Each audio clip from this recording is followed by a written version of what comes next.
Então, hoje é o nosso último estudo relacionado a criando os filhos.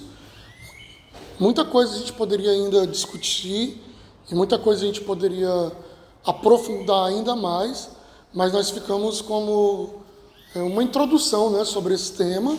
Tratamos já coisas importantíssimas, mas eu tenho certeza que, se Deus permitir, nos próximos anos ainda vamos continuar aprofundando e tratando coisas específicas relacionadas a esse tema também. E hoje, para a gente começar, eu queria que a gente fizesse a leitura em Colossenses, capítulo 3, versículo 21. Colossenses, capítulo 3, versículo 21. Olha só como é que diz esse texto. Vós, pais, não irriteis a vossos filhos, para que não percam o ânimo. Vou ler novamente. Aqui eu li na Almeida, Revista Corrigida, agora eu vou ler na NVI. Pais, não irritem os seus filhos, para que eles não desanimem. Esse texto é um texto assim, bem direto, e um dos poucos do Novo Testamento com uma ordem direta relacionada dos pais, como agir com os seus filhos. Aqui ele fala da relação entre irritar o filho e o desânimo. Ele fala sobre isso. E antes de entrar especificamente nesse versículo, aqui em Colossenses ele está falando sobre regras, né? Como os filhos têm que ser, como os pais têm que ser, como os servos têm que ser, como um trabalhador tem que agir. Ele está tratando sobre essa temática. E aqui ele fala especificamente para os pais: pais, não irritem os filhos, para que eles não desanimem, né? Colossenses capítulo 3, versículo 21. E aí essa palavra aqui, quem escreveu a carta foi Paulo aos Colossenses. Ele não traz aqui e em nenhum outro lugar o que seria irritar os filhos. Ele não traz aqui depois, durante o texto, ou em outra carta que ele escreveu, ele não traz assim a definição do que seria irritar os filhos. Mas do versículo nós tiramos um princípio que os pais podem fazer coisas que irritam os seus filhos, e essa irritação causada nos filhos pode trazer desânimo ao filho. A gente, de uma leitura simples de interpretação de texto, a gente traz essa consciência, né? Que os pais podem ter atitudes que irritam os filhos e que isso pode trazer desânimo ao filho. Aí vamos lá. Primeiro, o que Paulo não está dizendo, para depois a gente ir no que Paulo disse aqui nesse texto. Paulo não está dizendo aqui que eu tenho que fazer tudo o que o meu filho quer. Não é isso que ele está dizendo. Porque hoje, nessa sociedade que eu tenho falado muito aqui, pós-moderna, hoje, nesse modelo de sociedade que nós vivemos, onde não há uma verdade, assim, todo mundo diz que eu tenho a minha verdade, você tem a sua, e pronto. Nesse modelo de sociedade, ninguém quer ser repreendido. Nesse modelo de sociedade, ninguém quer ser advertido, de confrontado, ninguém quer ser contrariado. Se você fizer isso, para eles você está indo contra a liberdade e contra um direito fundamental meu. Não, eu tenho o direito de me expressar e de falar o que eu quero. Paulo não está dizendo, e não é nesse olhar. Quando Paulo vai falar sobre pais não irritem os seus filhos, ele não está no olhar de faça tudo para o seu filho ou nunca contraria o seu filho. Muito pelo contrário. Na Bíblia nós percebemos vários erros de homens de Deus que erraram gravemente contra a sua família por não repreender o seu filho. Erraram gravemente. Na semana passada, eu falei, por exemplo, de um filho de Davi chamado Adonias, que a Bíblia diz que Davi nunca o contrariou. Por isso o que ele fez? Quis tomar o trono do pai, quis se levantar contra o pai, declarar o filho como morto. Então assim, não é nesse sentido. A Bíblia também diz de um profeta, um sacerdote chamado Eli. Eli era o sacerdote e ele que criou Samuel. E a Bíblia diz também que ele não repreendia os seus filhos. E os seus filhos faziam tudo de errado. Eles se prostituíam no templo, eles comiam a comida que era consagrada ao Senhor. A melhor oferta que era entregue, eles ficavam era para eles, ao invés de oferecer ao Senhor. E Eli não os repreendia. O que aconteceu? Sua família inteira perdeu o direito de continuar no sacerdócio e em servir a Deus. E Deus chegou a dizer para ele: você ama os seus filhos mais do que você me ama. Você ama os seus filhos mais do que você se importa com a minha presença. E ele foi severamente repreendido. Então, quando Paulo diz não irritem os seus filhos, ele não está falando em não os contrarie, ele não está dizendo não os repreenda, ele não está dizendo não discipline. Que inclusive nós já falamos sobre isso aqui algumas vezes, mas especificamente no livro de Provérbios existem dezenas de orientações bíblicas que nós devemos sim disciplinar os nossos filhos. Claro, volto mais uma vez ao estudo da introdução, que disciplinar o filho não é necessariamente bater no filho.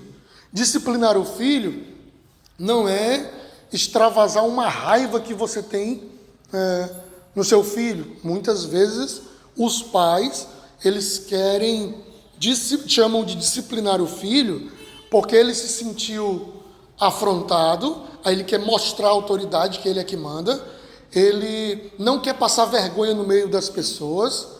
O filho fez alguma coisa que vai trazer prejuízo financeiro, aí com a raiva dele, vou ter que comprar aquilo de novo, aí ele quer descontar no filho. Isso não é disciplina. A palavra disciplina bíblica, eu estou falando de algo que vai produzir vida, de algo que vai produzir naquele que está sendo disciplinado a condição de ver a vida diferente. Nós usamos, muitas vezes nós pais, usamos a disciplina como a educação tradicional utiliza a avaliação. Os meninos na escola estão bagunçando e o professor fala assim: quero ver na hora da prova, aí vocês vão se ver comigo. O professor está usando a avaliação como um instrumento punitivo e não como um instrumento de verificar o aprendizado, não como um instrumento de rever suas práticas. Ele está usando assim: eu vou punir vocês, vocês vão se ver comigo, né, na avaliação. E os pais muitas vezes utilizam a disciplina para isso também. Quando chegar em casa, você vai se ver comigo, né?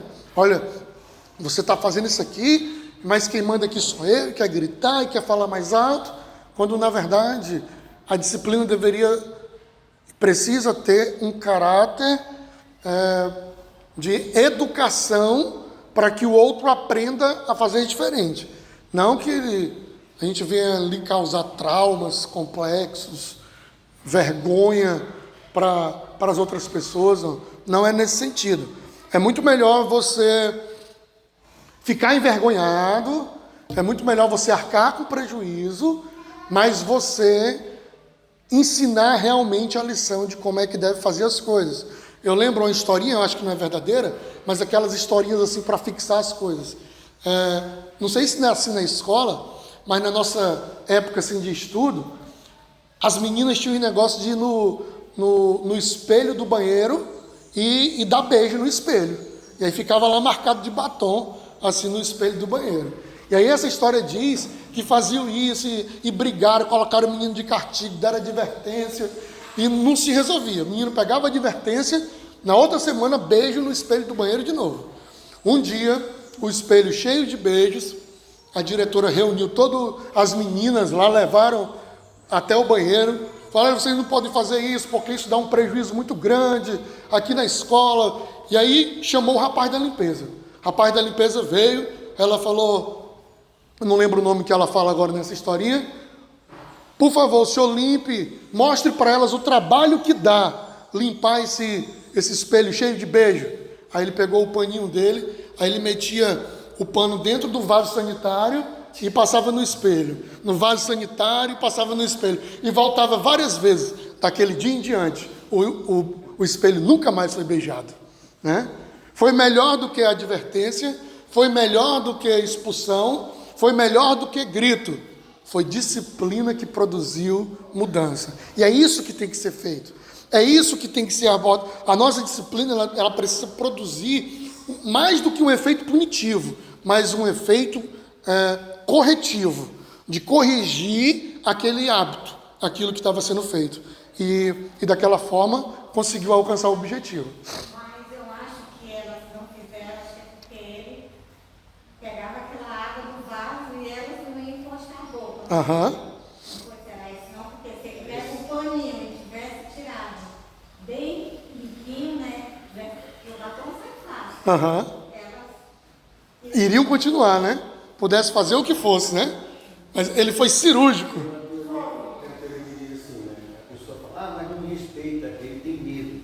Mas ele tem que ter alguma coisa. Sim. Eu acho que medo de beijar aquele espelho ali, tem uma doença. Às vezes a pessoa não respeita, mas tem medo. Tem medo não é respeito, eu sei. Mas ele tem que ter alguma coisa.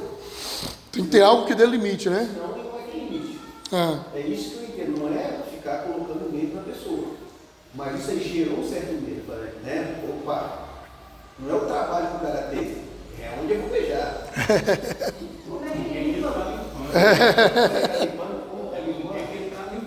Como ela falou, se fosse a mesma prática, para me limpinho, não passa. Vai ter sempre um rebelde. Tem aqueles que vão aprender, tem sempre uns rebeldinhos para acontecer. Agora, nem um rebelde é rebelde. Vou nada, hein?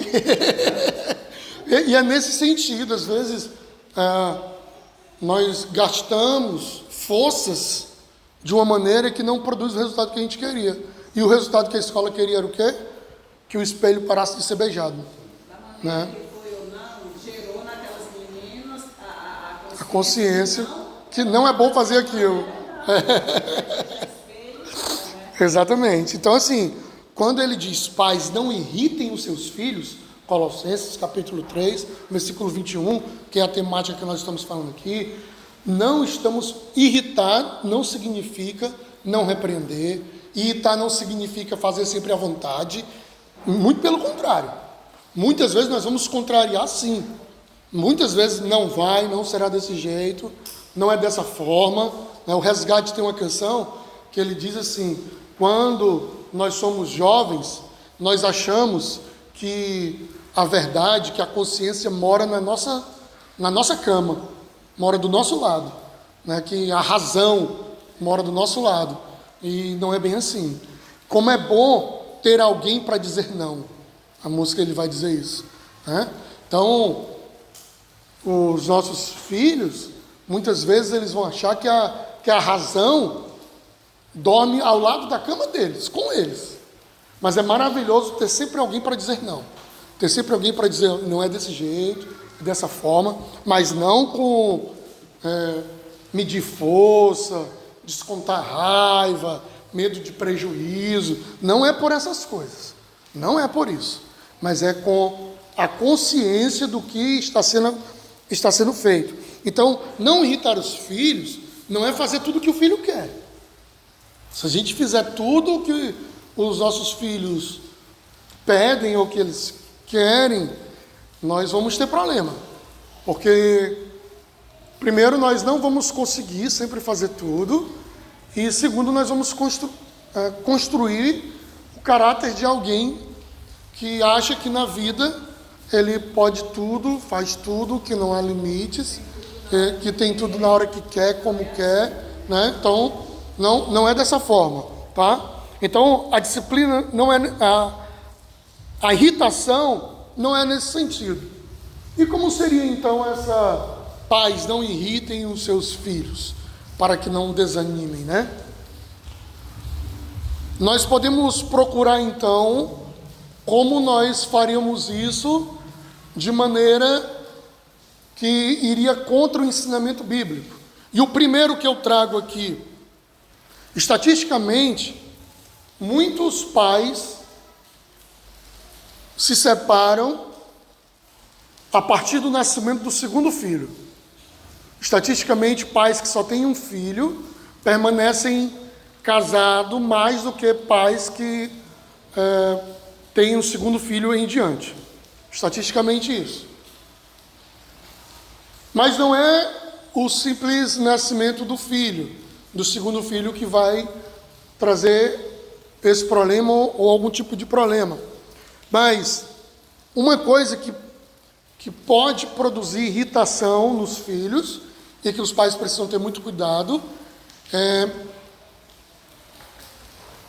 não respeitar, não amar, não tratar os filhos de igual forma. Eu sei que eu já falei aqui para os irmãos que filhos diferentes são educados de maneira diferente, mas os pais, eles não podem ter filhos prediletos.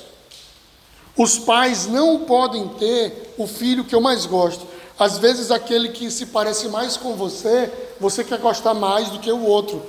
Isso não pode acontecer. Eu tenho vários casos bíblicos de acontecer isso e do problema ser muito grave. Como, por exemplo, quando Esaú e Jacó nasceram, desde o nascimento, o pai preferiu um e a mãe outro. E isso trouxe uma rivalidade entre os filhos. E o pai ficar com preferências entre os filhos, isso pode causar uma irritação grande, quase que causou a morte de um deles, quase. Por muito pouco, um não matou o outro, por causa dessa preferência. Muitas vezes os pais, eles querem dar preferência para um filho em detrimento do outro, e isso não pode acontecer.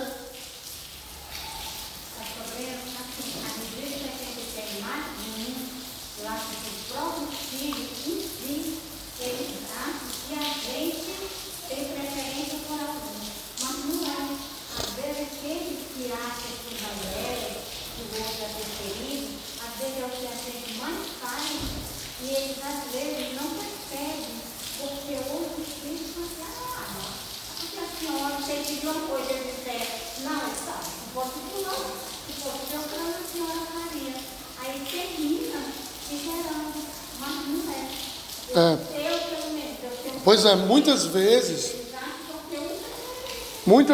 o filho tem essa percepção errada.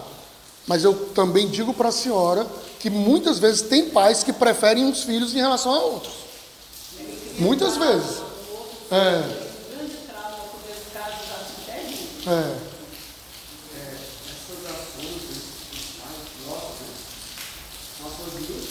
Sutil. E a gente não percebe. Então, no nosso dia a dia ali, é algo assim quase subliminar, né? E eles sempre entendido em algum contexto dentro de casa ou um contexto fora de casa, na forma como a gente responde ou como a gente age. É muito isso, é muito difícil, é muito de observação. Né? Então, às vezes está mais pelo que a gente faz, né? Aí as nossas ações geralmente a gente não controla todas elas, não tem assim, às vezes é muito impulso. Então, isso é uma coisa assim, muito difícil até de observar, né? Mas assim, muitas vezes é criado mesmo. Muitas vezes, às vezes um filho tem um sentimento de inferioridade, às vezes aquele momento da adolescência que os sentimentos estão tudo à flor da pele, mas a verdade é que muitas vezes um pai acaba, como foi o caso aqui do Jacó e do Esaú, né? O Jacó era amado pela mãe e o Esaú era amado pelo pai. O texto aqui diz claramente que era assim, né? Desde novinho.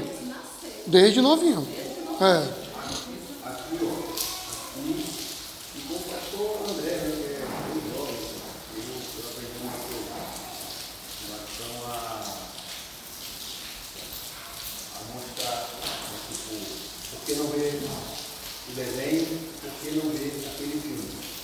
Mas às vezes a gente fala assim, você não vai ver porque não me agradava. Mas eu não dizia para ele por que ele não vai ver. Não mostrava ele por que não pode ver. A razão, olha, vai estar vendo esse desenho, esse conteúdo. Se não, agora o conteúdo. Esse ponto. Pontuar, né? A preocupação não é uma vida passando, porque eu só falei assim, não gostar, não, tu não vai ver. Mas pai, por quê, né? Tipo, eu gosto, não, porque eu não gosto disso aí, não interessa a você, pronto, acabou. E essa não é a resposta, né? A gente vai se animando com o tempo, né? Vai aprendendo com o tempo. Vai mostrando para a gente como é que a gente deve caminhar para você. Outro dia, né, o Pedro, a Maria não queria tomar banho, o Pedro agarrou ela no braço assim, né? E eu lá na cozinha, agarrou o braço e Pedro me ela no banheiro. Aí eu fui, nem cheguei assim de novo, eu falei, para. Solta o braço dela. Se ela não quiser se defender em casa, você fala para mim. Mas não faça isso. E quando não tiver, não faça por quê? Porque o papai nunca fez isso contigo, quando você não queria tomar banho. Eu nunca estava nos meus braços e jogava no banheiro. Então aí, poxa, nunca fizemos com ele. Então tem que mostrar para ele. Se a gente não fez com você, por que você está fazendo? Amanhã eu não estarei aqui, você é muito mais velha, você que cuida dela. Mas ela às vezes também prende na unha também, que ela tem que estar perto dela. É nessa hora que eu equilibro ali. Ele é menina, ele não tem que cuidar, mas ela às vezes inflama a coisa também, a gente tem que estar atento a isso.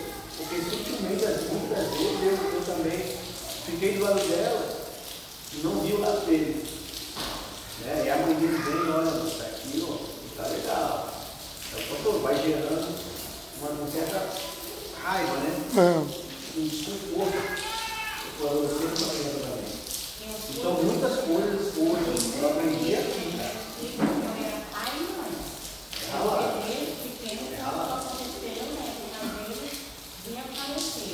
Então eu castigava mesmo, porque eu tinha medo que viesse realmente acontecer coisas que eu não tinha. E aquele que não sabia o Rodrigo era muito claro, né? O Rodrigo deu mais problema na escola. E era o que eu mais fazia.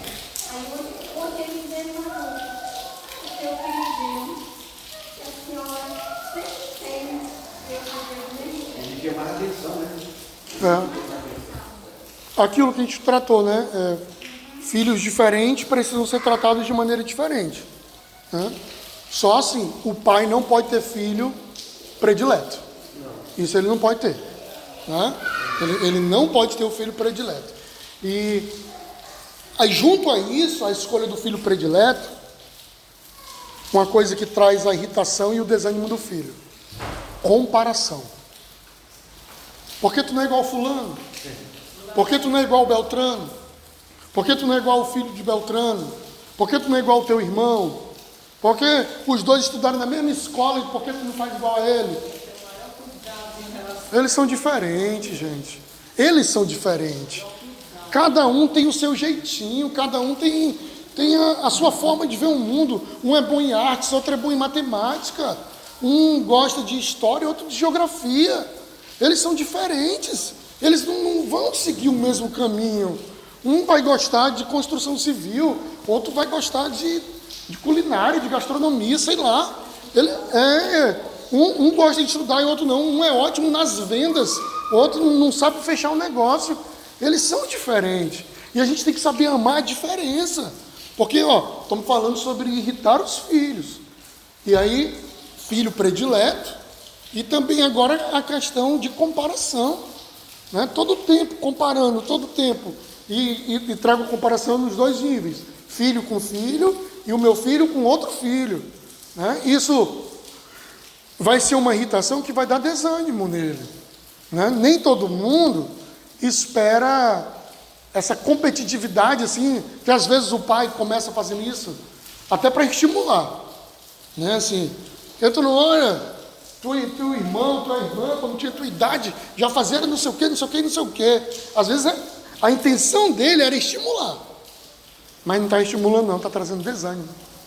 Né? Quando na verdade, vamos lá, você vai conseguir. Vamos, a gente vai. Eu lembro, O Renan era bebezinho, meu irmão. Ele vinha na bike aqui, já sem, vinha com as rodinhas, mas as rodinhas nem tocavam no chão. Ele vinha rasgando aí no canal, já de bicicleta, que ele sempre gostou de andar e andava rápido, desde pequenininho, né? E aí começam os pais a falar, olha, o Renan já anda sem rodinha, não sei o quê, e cadê? Está acontecendo alguma coisa, tem algum problema? Não, a gente não pode... Iguais são comparados, diferentes não podem ser comparados. E tudo diferente aqui, ó. Não tem um igual. Nasceram no mesmo dia. Cada um tem um nome, cada um tem um jeito, né? Cada um tem uma forma. Então não tenho que fazer isso. Eu tenho que estimular. Porque também aqui, eu não estou falando para fechar os olhos para os problemas, não, né? Ah, eu vou fechar os olhos e vai dar certo. Não. Deixa para lá. Não. Eu vou estimular, eu vou atrás, eu vou tentar, eu vou buscar, mas na maioria das vezes a comparação vai trazer o desânimo e não o ânimo para o filho, tá? A minha filha, a mais velha, ela tem os dois, né? Tem 2 filhos, homens. O mais velho é estudioso ao extremo, não tem mais tanto dinheiro para medicina. O outro é uma vez assim, oh meu Deus, e aquela luta, assim, lutar, mas ela não poupa. Ela estimula, ela dá força, ele diz, eu me esforço, mãe, eu digo, Cristiane, essa palavra aí já foi suficiente. O outro, ela nunca foi para esse dizer que você tem que fazer sua tarefa, você tem que estudar, não. Ele não tem mais francês. E olha aí a diferença do outro.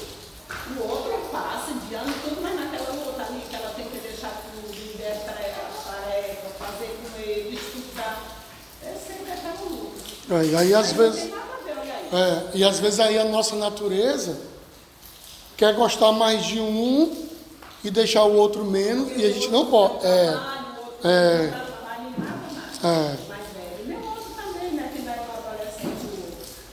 Então, eu tenho o maior cuidado nesse sentido, de comparar de qualquer coisa assim. Exatamente.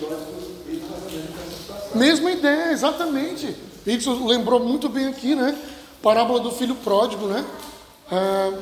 A intenção da parábola é outra lá, é para mostrar que não se preocupa com o perdido. Mas olha a história do filho pródigo.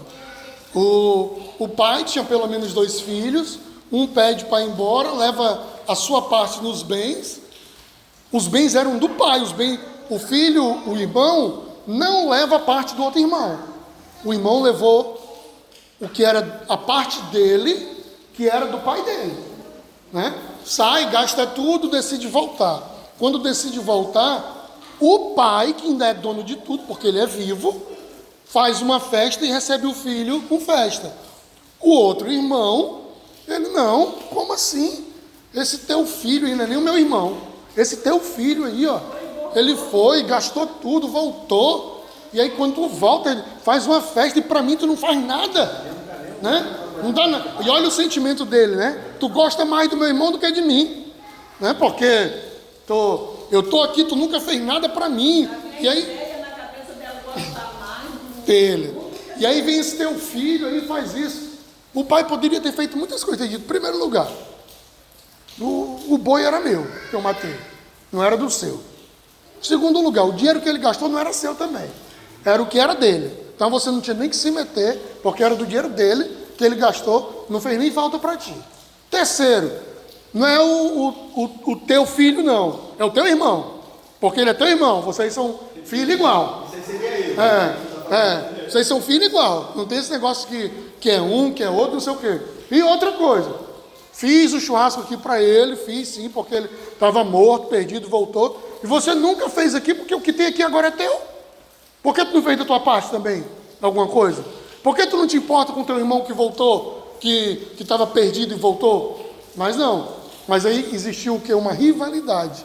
E uma rivalidade causada foi um erro de um dos irmãos, que ele cometeu sim, cometeu um erro, cometeu uma falha sim, mas não importa que aquela falha tenha sido cometida, que ele tenha que odiar o irmão a partir daquele momento. Até porque o maior afrontado foi o pai, não foi o filho. Ele desejou com esse ato, ele desejou que o pai estivesse morto. Morto também. E a herança só era dada. Agora é minha. Então, assim, mas não era a intenção, porque a gente lembra ali na entrevista, não era a intenção do menino, mas o pai só queria para ele. Né? Mas ele nem pensou nessa situação, poxa, se eu pedir a herança, é que eu quero desejar que meu pai morra. Não, o irmão, né, quando o pai foi falar, ele não usou de truculência nem nada, ele foi amado com o filho. Filhão, cara, tudo que está aqui é teu. Né? Ele poderia responder dessa forma, né? Que o pastor falou. Como eu responderia. Mas ele não, ele disse, calma, filho. Tudo desceu, né? Desceu. E aí tem uma história agora, gente. Eu não consegui comprovar se ela é verdadeira. Mas pelo tanto de lugares que eu li sobre ela, eu acredito que possa ser verdadeira, mas vou ficar devendo a fonte realmente dessa história. Um dos maiores inventores da história, que registrou quase 2.500 patentes, entre elas a bateria do carro elétrico, a câmera de cinema, caneta elétrica, distribuição de energia, embalagem a vácuo, fonógrafo, mimeógrafo e a lâmpada, chama-se Thomas Edison. Ele foi um dos maiores inventores que o mundo conheceu. Foram 2.335 patentes que ele registrou. Aqui foi alguma delas que eu falei para vocês. Mas se destaca principalmente a lâmpada. Né? Depois de muitos erros, ele conseguiu fazer a lâmpada. E fala-se por aí, se não for verdade, eu conto como uma parábola que vai ter um fundo de verdade bem legal no final. Mas se for verdade, a maneira surpreendente que eu vi tudo isso. Um certo dia, ele ainda não sabia escrever, pequeno ainda na escola, Thomas Edison recebe um bilhete. E nesse bilhete da sua professora, fala, mande a sua mãe ler esse bilhete. E ele vai para casa contente e feliz, leva o bilhete, e ele diz, mãe, a professora me deu esse papel e disse que somente a senhora poderia lê-lo. O que diz? Ela pega o papel, os olhos delas enchem de lágrima, enquanto lia em voz alta para o filho. Ela disse, lendo o bilhete, seu filho é um gênio. Essa escola é muito pequena para ele, e não tem bons professores para treiná-lo. Por favor, ensine você mesmo. Ela leu e ela passou a ser a professora dele em casa. Ficou treinando ele em casa, treinando em casa, até que ele se desenvolveu, cresceu e ela morreu. Quando ela foi juntar as coisas dele, ela encontrou dentro de um envelope um bilhete. Ele abriu o bilhete e o bilhete dizia, seu filho tem deficiência mental, não podemos mais deixá-lo frequentar a nossa escola. Ele será expulso a partir de hoje. Nessa leitura que ele fez, diz aqui, o pessoal disse que ele chora bastante, ficou emocionado, e no seu diário ele escreve assim, Thomas Edison era uma criança com deficiência mental, cuja mãe o transformou no gênio do século. Né? Não sei se essa história é verdadeira, né? Mas se ela não for, vou falar do cunho, da moral da história que ela pode produzir para a gente aqui. Eu não achei nenhum site, nenhum lugar desmentindo a história, mas o cunho. Duas questões aqui. Primeiro, eu gostaria de falar sobre aquela palavra, as palavras têm poder. Como assim? Eu não acredito que maldição pega na vida de crente. Eu não acredito. Não acredito que crente pode ser amaldiçoado quando alguém falar alguma coisa. Eu não acredito que uma palavra pode amaldiçoar a minha vida e me tirar da presença de Deus. Mas, olha só os exemplos bíblicos aqui. A Bíblia diz que as más conversações fazem o quê? Corrompem bons costumes. Daqui eu tiro um princípio. Que princípio? O meio pode mudar a minha vida. eu posso ser modificado pelo meio em que eu vivo, né? Vão ter muitos, né? O meio em que eu vivo pode me modificar. Eu estou dizendo isso porque existem várias teorias sobre se a sociedade muda o homem ou se o homem muda a sociedade, né? Mas vou trazer primeiro esse princípio, que pela Bíblia, o meio em que eu vivo pode sim me modificar, né? Mas também, ele diz assim, que não vos conformeis com este mundo, mas lutem pela renovação das vossas mentes. Do mesmo modo que o meio em que eu vivo pode me mudar, eu também posso ser mudança no meio em que eu estou. Então, quando eu olho para as Escrituras, eu percebo que eu posso ser modificado pelo meio em que eu vivo, e eu também percebo que eu posso ser um modificador do meio que eu estou. Então, é uma ação dupla. Eu modificando onde eu estou, e eu sendo modificado pelo lugar onde eu estou. Essas duas coisas podem acontecer. Então, nesse sentido, quando alguém só ouve palavras de fracasso, quando alguém só ouve coisas pejorativas, quando alguém só ouve xingamentos, coisas que vão deixar você para baixo, eu não tenho dúvida que uma pessoa pode ser gravemente influenciada por receber esse tipo de ensinamento, né?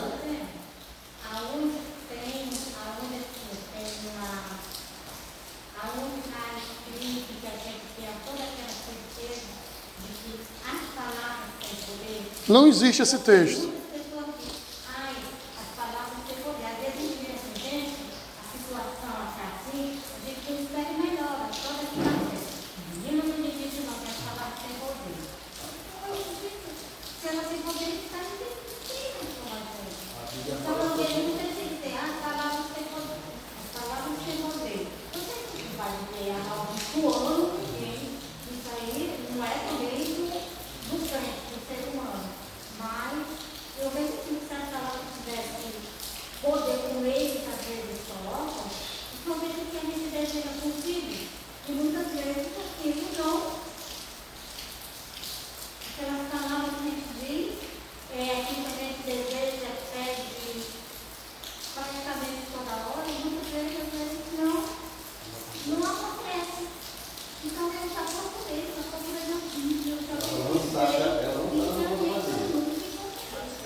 Na Bíblia não existe esse versículo, como é colocado aí, das palavras têm poder, nesse sentido, né?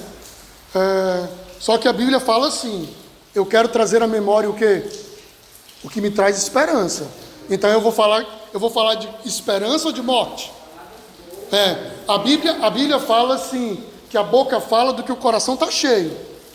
Se a minha boca está falando de morte, de coisas ruins, de palavras de baixa escala, é o que o meu coração está cheio.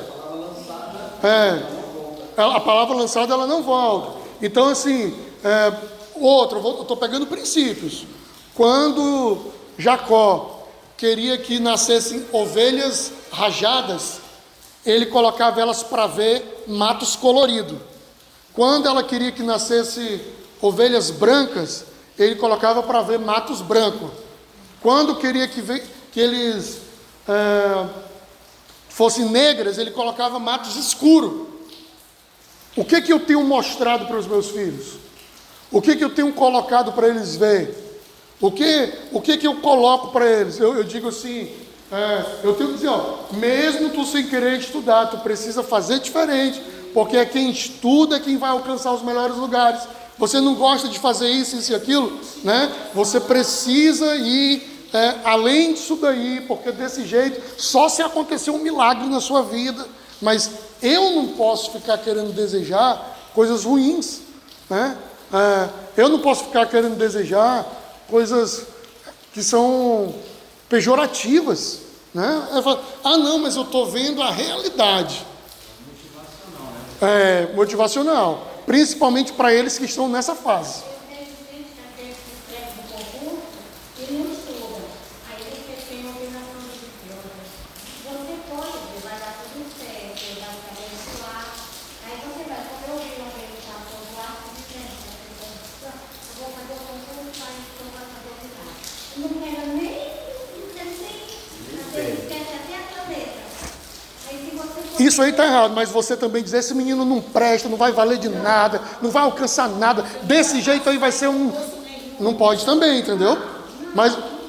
Mas as espadas estão para isso, porque muitos pais é assim que tratam os filhos.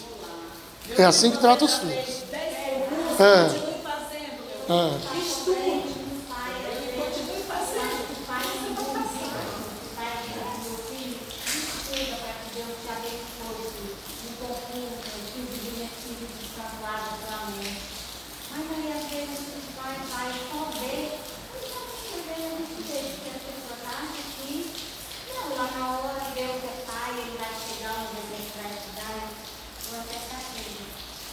E às vezes não é, se você às vezes for ver, tá vendo? Para a venceu, não vou. Eu vejo mães assim, eu vejo coisas que eu não vejo. E muitos pais acabam desestimulando os seus filhos e trazendo só negatividade, e eles não conseguem de maneira nenhuma alcançar o que precisam. Aqui, por exemplo, se essa história for verdadeira ou não, e se esse menino tinha problema, o sucesso que essa mãe obteve é porque ela com certeza mudou o método, ela mudou a forma que aconteceriam as coisas, agiu com ele diferente, né? Pensou em soluções diferentes para a vida dele. Na história não diz que ela viu isso, né? Na história, assim, estamos contando como uma historinha, né? A professora falou isso, mas ela deve ter feito alguma coisa, Nancy o nome dela, ela deve ter feito alguma coisa para mudar essa realidade, né? Eu não achei uma biografia assim para aprofundar e para trazer isso, mas o que eu trago para reflexão são duas questões aqui. Primeiro, nós não podemos aceitar de maneira calada, de maneira apática, tudo o que dizem. Por exemplo, tem crianças com síndrome de Down que lê, que escreve, que se socializa, que faz tudo. Tem outras que nem se vestir conseguem. Muitos não foram treinados, educados como deveriam ser. Não, ele tem síndrome de Down, então deixa assim mesmo, e vamos levando, e não sei o quê, já tem um problema. Então, o que pode ser feito? Pode ser feita uma postura diferente relacionada àquela pessoa diferente, né? Aquela pessoa que tem alguma deficiência, que tem alguma super dotação, né? Ou qualquer uma outra coisa. Porque assim, a verdade é que é um grande desafio para os pais criar filhos. É um desafio porque o pai, ele sofre quando o filho não começa logo a andar. Ele sofre se o filho começa a andar muito cedo. Ele sofre se a perna da criança, porque começou a andar cedo, está tortinha. Ele sofre se acha que ela está muito aberta. Ele sofre se o filho não aprendeu a se alfabetizar logo. Ele sofre porque ele está sabendo demais e já estão querendo colocar ele lá com com o pessoal de altas habilidades e pular a série dele. Ele sofre se o menino dormir muito, se dormir pouco. É todo o tempo, ó, todo o tempo os pais sofrendo de alguma maneira com a criação dos seus filhos, né? Até assim, o filho diz, eu tenho uma colega que ela estava muito chateada com ela, disse, amiga, eu passo o dia todo cuidando do meu filho e ele, a primeira palavra foi papai. Eu falei, com isso. E são vários sofrimentos nesse sentido, né?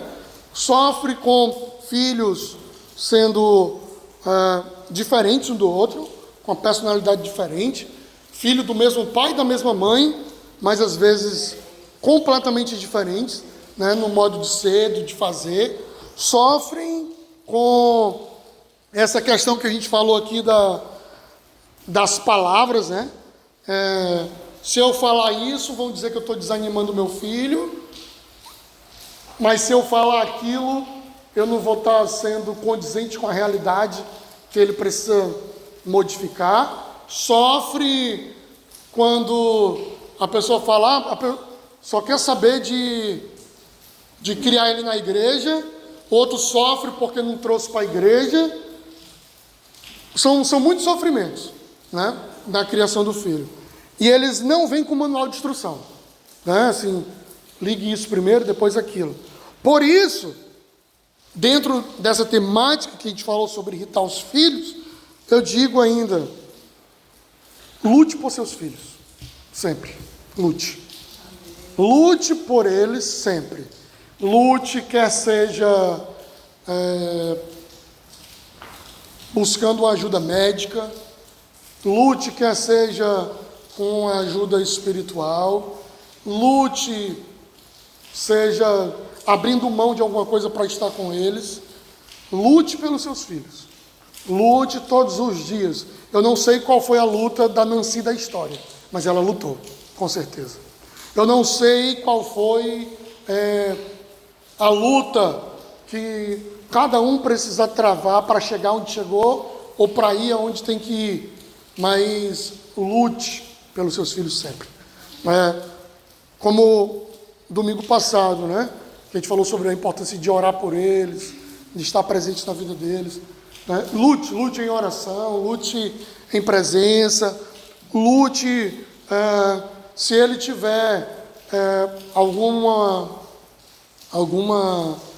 deficiência, algum transtorno, lute junto para que venha vencer da melhor maneira possível aquilo. Lute contra tristezas, lute contra, às vezes, questões emocionais, né, que pode se manifestar também. Isso é muito importante, tá bom? E já caminhando para a finalização, até por causa do horário, duas coisas bem rápido. O pastor Renato Vages, ele fala sobre duas questões importantes. Primeiro, os pais são criados em culturas diferentes, normalmente. Por isso que a Bíblia fala tanto que trevas não se unem com luz, que tem que ser da tua parentela, porque a ideia é que seja o mesmo Deus, que tivesse os mesmos costumes. É essa a ideia que ele está trabalhando, tá? Nem sempre isso acontece, e hoje nós nos casamos e às vezes somos pessoas muito diferentes, mesmo sendo os dois crentes e tudo, mas às vezes completamente diferentes. E ele tem um tópico do livro que fala quando os pais divergem, o que fazer? Divergem sobre qual escola ir, o que fazer, se tem que ir para a piscina ou não, se tem que revidar ou não quando um coleguinha bate nele na escola, se não é melhor colar do que ficar reprovado, quando eles divergem sobre essas coisas, né? Que são muitas as divergências que podem vir aí, né? De não ir para o canto tal, de meu filho não anda no canto tal, no canto A, B ou C, né? Halloween não tem nada a ver ou tem a ver, pode ir para o arraial ou não vai, tem que ir para a igreja sempre ou não. Quando os pais divergem, ele vai falar um pouco sobre isso. E depois eu posso até emprestar o livro para quem quiser aprofundar mais, tá? Primeiro, as divergências não devem ser tratadas na frente das crianças. Primeira coisa. Existem divergências, não tem que ser tratado às vezes os pais querem passar tudo para a criança. Até que a gente está precisando disso, daquilo, que eu não sei como é que eu vou consertar o pneu do carro amanhã, e não sei o quê, e passa tudo para a criança. E ele não precisa. Né? Esse problema é seu, não é dele. O seu filho não tem que se preocupar com o que ele vai comer amanhã. Esse problema não é dele. Ah, mas o filho do fulano de tal, ele já fazia isso, e eu, com 11 anos, eu já ajudava a comprar comida para isso. O seu trauma foi esse. Né? Que bom, você desabafou, tá legal, beleza. Né? Mas o seu filho não precisa viver esse trauma. A infância dele tem que ser protegida. A infância dele tem que ser, ele tem que ser guardado, porque ele precisa viver o máximo esse momento dele da infância. Então, não faça essas divergências na frente dos filhos. 2, evite brigas e desqualificações. Também na frente dos filhos. Né? Às vezes a gente, na frente dos filhos, vai brigar e discutir por causa disso, e ele vai se ver o quê? Ele vai se ver como causador da briga, ele vai se ver como o motivo do divórcio, ele vai se ver como aquele que está sendo o grande motivador daquilo. E o que nós estamos gerando nos nossos filhos com isso? Os nossos filhos não vão mais querer casar. Porque se for para viver o inferno que os pais deles vivem, eu não quero isso para mim, vou nada. Né? Então, não faça isso. 3, diálogo sobre as questões. Eu preciso conversar sobre as questões. Né? E no diálogo é assim, um fala, outro ouve, só que o diálogo é um dos maiores problemas que nós temos. Porque normalmente nós vamos... O diálogo é assim: eu sou Flamengo, o Rickson é Fluminense, e fale o que for, ninguém muda essa história. Então eu posso provar para ele que ele não tem mundial, que o time dele é ruim, mas ele vai continuar Fluminense e eu vou continuar Flamengo. E às vezes os casais vão brigando desse jeito também. Não há diálogo. Um vai como Vasco, o outro vai como Flamengo e acabou. E aí fica só ali, ó. É preciso diálogo sobre as questões. Outra coisa que quebra muito isso e que é um grande desafio, porque como que irritados, né, com raiva, e um sendo Vasco e outro Flamengo, orar junto. É outra recomendação que o pastor Renato Vaz coloca sobre a importância de nós orarmos juntos para tentar resolver essas questões. Existe um dilema aqui, existe um problema, nós não sabemos como resolver, eu acho isso, o outro acha aquilo, né, e colocar diante de Deus. 5, ele diz, você não precisa ganhar todas, porque é o homem, porque é o que manda, porque precisa ganhar. Família não é sobre quem ganha e sobre quem perde, não é sobre isso, tá? Então não precisa ganhar todas. 6, busque conselhos de outros, né, que viveram experiências parecidas, que criaram filhos também, que experimentaram esses contrastes, é importante. E 7, ele coloca sobre prudência na tomada da decisão. Isso é o melhor para a nossa família? Prudência na decisão. Às vezes dá para abrir mão, né? Às vezes dá para deixar, às vezes não, às vezes tem que ter o pé na parede. Não, isso aqui passou do limite, mas com prudência. Tá? E finalizando então ainda, depois desses conselhos que ele dá, mais um conselho que ele coloca também, e é interessante, sobre as divergências e as brigas, né? Até as guerras, tem momentos de paz. Está tendo a guerra lá de Israel com Hamas, né? Está tendo a guerra, um matando o outro, jogando bomba, aí a gente vai parar 5 dias, tá? Aí tu vai pegar teus mortos, eu vou pegar o meu, aí vai entrar gente lá, não sei o quê. Na guerra eles conseguem parar e ficou todo mundo bem. 5 dias ninguém brigando, não teve bomba, não teve nada, entrou um canto para o outro, gente mudou, gente fez mudança de um lugar para o outro, né? E às vezes a gente, né, tem uma guerra pior do que a deles, porque a gente não consegue estabelecer, vamos fazer 4 dias de paz aqui, né, para a gente ver se a gente resolve isso. Então ele fala que até no meio das guerras é possível estabelecer paz para que algumas coisas sejam feitas, tá?